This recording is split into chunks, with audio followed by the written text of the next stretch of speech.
C'est au Théâtre du Palace que j'ai grand plaisir d'être avec l'équipe artistique de Madame Janine. Madame Janine, théâtre, je pense, à mourir de rire, qui aura lieu le 28 novembre à 20h30. C'est avec Patrick Rucirello, metteur en scène et auteur de la pièce, et toute l'équipe autour de moi, des personnes connues ou reconnues. Bonjour Patrick et bonjour à tous.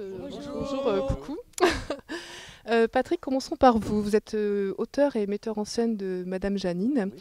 Vous pouvez en quelques mots, nous donner quelques lignes de cette pièce et de cette œuvre? D'abord, cette œuvre, ça a été le premier qui en a eu l'idée, ça a été Bruno Boniface, qui ne me connaissait pas, qui m'a contacté pour écrire cette pièce. Lui a donné l'idée, moi j'ai écrit la pièce, et puis après, comme on s'est entendus tous ensemble, j'ai fait la mise en scène pour faire un bref historique de la pièce, de l'histoire. C'est une femme, Janine, qui vit avec son fils seule. Elles ont un cabaret. Ils ont un cabaret.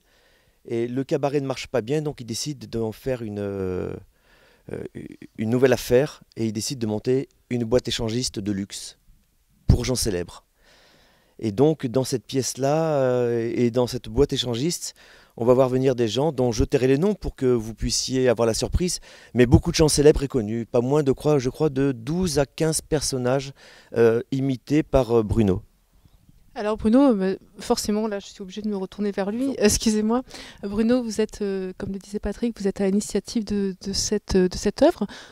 Qu'est-ce qui vous a donné cette envie de pouvoir donner l'interprétation de ce thème?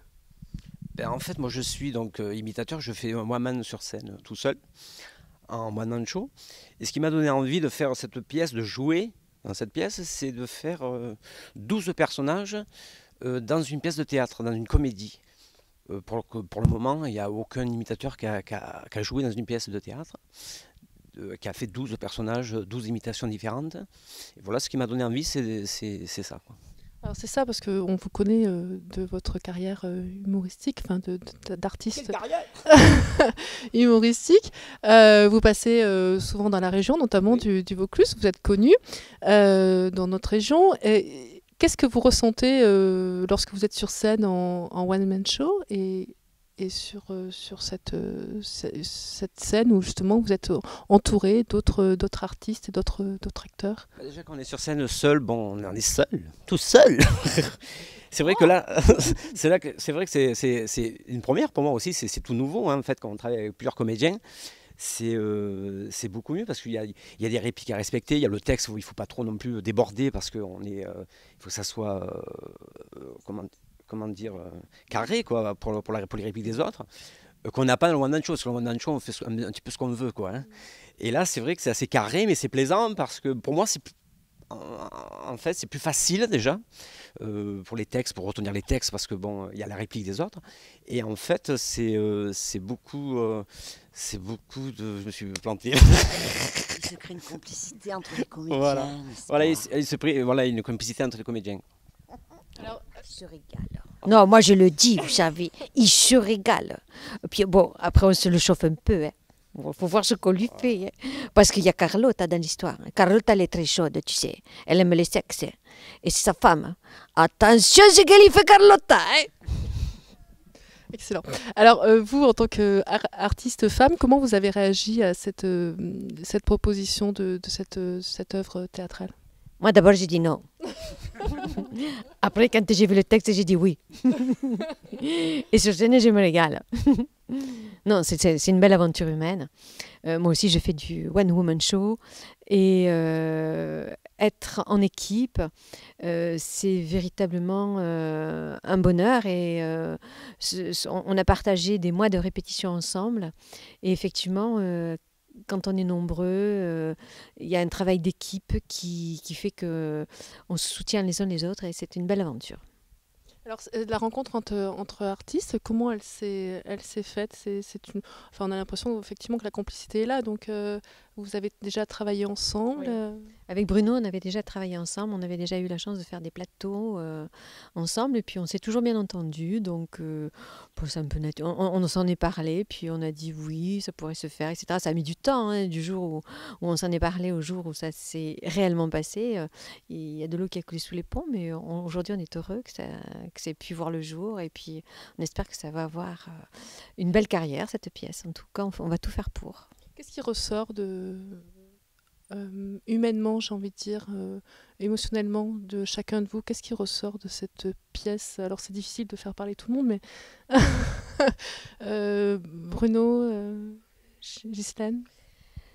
Ce qui ressort, écoutez, moi, il y a longtemps que je n'avais pas travaillé en équipe. J'ai fait du théâtre depuis que je suis toute petite, donc j'ai déroulé du câble. Mais il y avait longtemps que je n'avais pas fait un travail en équipe.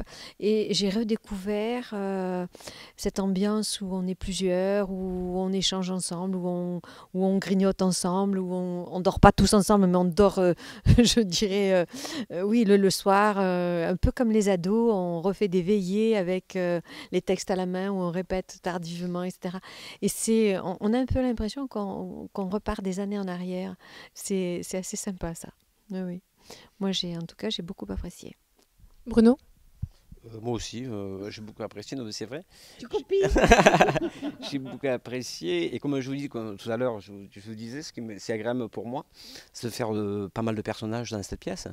Donc, où il y a des personnages comme Daniel Prévost. Je présente Daniel Prévost. Oh les cons, on s'éclate comme des fous. Et en plus avec Janine, c'est la patronne du cabaret, hein, coquine. Il y a aussi Johnny. Bonsoir, c'est Johnny. Je voudrais vous dire qu'il faut dire à tout le monde de venir voir cette pièce de théâtre. Parce qu'elle a été écrite par l'auteur formidable. Il y a Antoine qui est ici, qui joue le maire. Il y a Pascal qui joue aussi Dalida. Elle n'est pas morte, Dalida. Voilà, c'est une pièce formidable. Il faut que tout le monde vienne. C'est vous qui voyez. Qui ont essayé, ils ont eu des problèmes. Mais cette pièce, Madame Janine, ça va cartonner. Et on attend tout le monde. C'est vous qui voyez. Ah, ça, pour les attendre, on les attend. Hein. Ah, on les attend de pied ferme. Attention, qu'ils vont rire. Non, tu veux rire, il faut venir voir Madame Janine. Tu viens pas voir Madame Janine, t'as rien vu. Hein. Patrick, plus sérieusement. Quelques mots de la mise en scène que vous avez élaborée. Vous êtes tous à la fois auteur et metteur en scène. Est-ce que du coup ça vous donne l'opportunité d'avoir carte blanche sur votre mise en scène? Comment vous l'avez élaborée? D'abord la mise en scène ça a été compliqué parce qu'il y a 5 personnes, parce qu'on est 5, donc plus il y a de monde plus c'est compliqué. Et surtout il y avait tout entre guillemets un cahier des charges parce que notre imitateur rentre et sort de scène régulièrement et il faut gérer le temps de sortie où il se change. Donc c'était pas facile à faire ça. Mais après quelques mois de travail, ça s'est bien passé. C'est bien passé. Et là, c'est le plan. Il est fatigué, notre metteur en scène. Non, ça a été dur par moment, mais on y arrivait. Voilà, c'est fait. Il n'y a qu'à voir ses cheveux, ils sont devenus blancs au cours de la pièce. Ouais, j'étais brun avant. Est-ce que c'est difficile ou est-ce que c'est à la fois en même temps très enrichissant et puis à la fois voilà, on n'arrive pas trop à... Alors, je vais vous dire, parce que une mise en scène comme ça, c'est passionnant. Ça dépend de chacun. Pour moi, c'est le sens de la vie de faire des trucs comme ça. Il n'y a pas d'autre plus grand bonheur que ça. Maintenant, c'est stressant. Il faut prendre des calmants des fois le soir. C'est fatigant. Des fois, c'est désespérant. Mais bon, quand on tient, on arrive au bout. Et puis, on arrive au bout. Mais non, c'est très dur de faire une mise en scène. Je vous dis, plus il y a de monde sur scène, plus c'est dur. Très dur. Mais... Oui, c'est que du bonheur. Vous savez, on n'a pas le sentiment de travailler. Pour la plupart, on est tous professionnels. On n'a pas le sentiment de vraiment travailler, même si on ressent la fatigue au bout du compte. Mais c'est un bonheur que de faire ce qu'on fait. Alors on invite le public à venir pour passer un bon moment et oublier les troubles quotidiens de la vie. Avec Madame Janine, les gens vont oublier largement leur quotidien. C'est une pièce qui est drôle, fantasmagorique, on peut le dire aussi. C'est quoi ce mot? Et je vous expliquerai après. Et c'est une pièce vraiment originale aussi. Originale parce que comme le disait Bruno, on n'a jamais vu pour l'instant de pièce, enfin personnellement j'en ai jamais entendu parler, où il y a un imitateur dedans. qui permet d'avoir du coup, au lieu, nous, on est 5 comédiens, il y a 5 comédiens sur scène, mais il y a presque 17 personnages en tout. Donc le fait d'avoir un imitateur, parce que Ghislaine qui est là fait aussi 2 personnages. Elle fait Madonna niçoise. Et Carlotta, la Carlotta un peu chaude, tu sais. Attention, c'est qu'elle leur fait. Tu sais que la nuit, ils rêvent. Hein? Oui, oui, oui. Charlotte, arrête. Ah mais non, j'arrête pas, je me régale. Merci beaucoup à toute l'équipe. Et donc rendez-vous le 28 novembre au Palace à Avignon et rendez-vous à ne pas manquer. Ah non, il faut pas le manquer. Hein. Surtout pas. Surtout pas.